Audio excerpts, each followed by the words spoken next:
ఆ కోసల దేశాన్ని పరిపాలించినటువంటి దశరథ మహారాజు గారు అయోధ్యానగరాన్ని రాజధానిగా చేసుకుని పరిపాలిస్తున్నప్పుడు ఎన్ని వేల సంవత్సరములైనప్పటికీ కూడా సంతానం కలగకపోతే పాపాన్ని పోగొట్టుకోవడానికి అశ్వమేధయాగం చేసి పుత్ర సంతానాన్ని పొందడానికి పుత్రకామేష్టి చేసి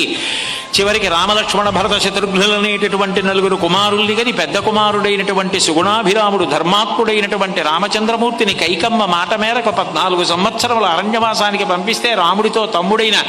లక్ష్మణుడు భార్య అయిన సీతమ్మ అరణ్యవాసానికి వెళ్ళిపోతే దండకారణ్యంలో ఉన్న 14,000 మంది రాక్షసుల్ని రాముడు నిహతుణ్ణి చేశాడు అన్న మాట విని బాధపడినటువంటి రావణాసురుడు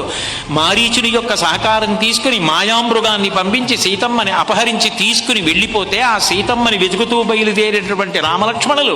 పంపా సరోవర తీరంలో సుగ్రీవుడితో అగ్నిసాక్షిగా స్నేహం చేసి సుగ్రీవుడు అన్ని దిక్కులకు వానరములను వెతకడానికి పంపిస్తే దక్షిణ దిక్కుకి అంగదుడి నాయకత్వంలో వచ్చిన కొన్ని లక్షల వానరములలో ఒకడనైన నేను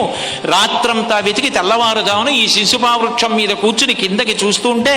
సీతమ్మ ఏ రూపంతో ఉంటుందో, ఏ బట్టలు కట్టుకుంటుందో, ఏ నగలు పెట్టుకుంటుందో, ఏ కాంతితో ఉంటుందో చెప్పినటువంటి రామచంద్రమూర్తి యొక్క వర్ణనకు తగినటువంటి సీతమ్మ యొక్క దర్శనం చేసి కృతార్థుడనైనాను అని ఆపేశాడు.